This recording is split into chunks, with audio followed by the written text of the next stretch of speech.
నా భాగస్వామిని మీరు ఎంచుకున్నారు దేవా, నా జీవితమంతా ఏకమై నడిచెదను.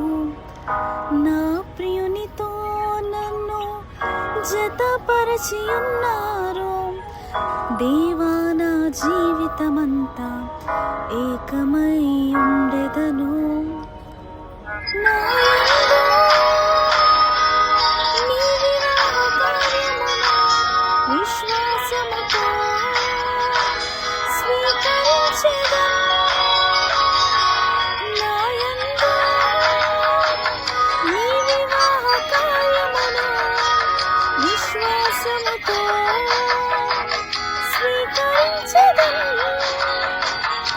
పరలోక సాక్షిగా నీ సన్నిధిలో నేను పరమాత్ముని కార్యముగా ఈ యాత్రను కొనసాగించదను.